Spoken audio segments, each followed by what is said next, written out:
de France a perdu d'un cheveu, 23-20 à Twickenham sur un essai controversé à 3 minutes de la fin accordé par l'arbitre vidéo contre l'avis de l'arbitre central. Nous sommes en compagnie de notre consultant Daniel Herrero. Bonjour Daniel. Amis de Sud Radio, bonjour Philippe, je vous salue bien bas. Allez, je vais résumer avec un peu de chauvinisme. Quand on n'est pas certain que Benazi est aplati à Durban en 95, l'avantage est à la défense.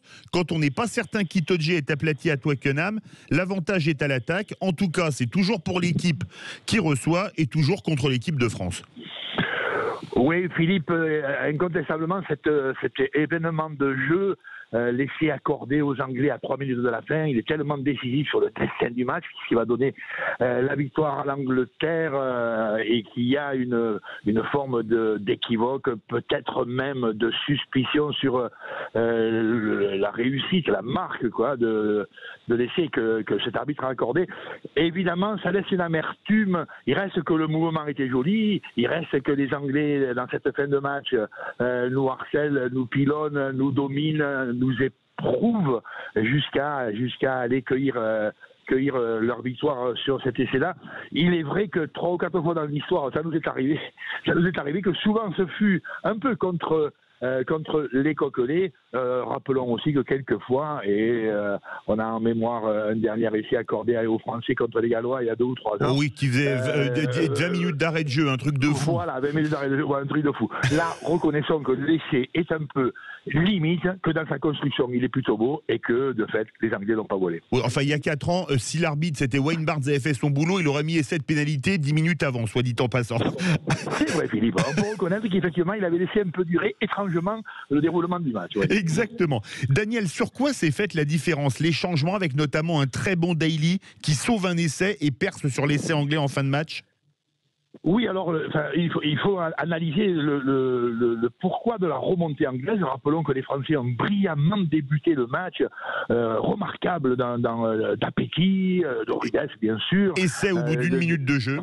Voilà, la première minute, un essai flamboyant, brillamment construit. Après, les Anglais sont à leur tour rentrés dans le match et la première mi-temps de très très bon niveau de part et d'autre. Voit les deux équipes à égalité. Elles sont en forme, elles sont robustes, elles sont gaillardes. Les deux équipes, et qui plus est, elles sont assez entreprenantes, ce qui va donner un très bon match du tournoi et l'équipe de France qui va se trouver devant avec 2 essais à 1 à la mi-temps. Mais on voit quand même que le début de la seconde mi-temps, les Français mettent non pas le genou à terre, mais ils baissent un peu de rythme. La construction de nos coquelets est moins élaborée et on se met à subir un petit peu. Il semblerait que notre santé physique, notre rayonnement athlétique, tu vois, était un peu moins bon en seconde période.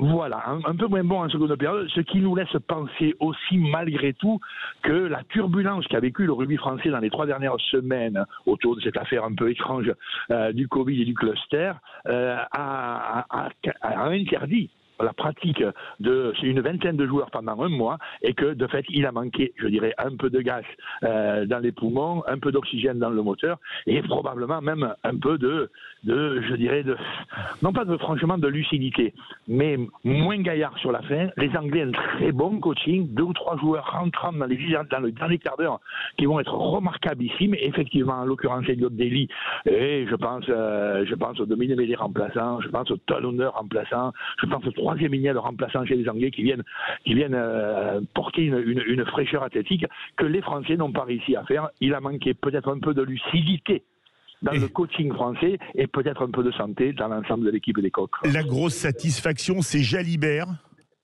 Oui, je suis d'accord, Philippe. On a un 15 de France qui vaut évidemment par sa qualité collective, son enthousiasme, j'allais dire défensif, sa générosité à l'impact, sa qualité de robustesse d'ensemble.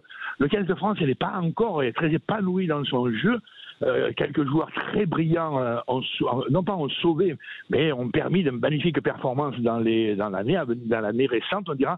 Et il y a une confirmation. On a au poste de demi d'ouverture, poste clé, tu vois, du jeu de rugby, 2 joueurs, Romain Mkamak, qui lui blessé depuis 2 mois est sur le banc, et Mathieu Jalibert, joueur de désormais. Mathieu Jalibert. Merci beaucoup. Installé. Attends, juste je finis sur Mathieu.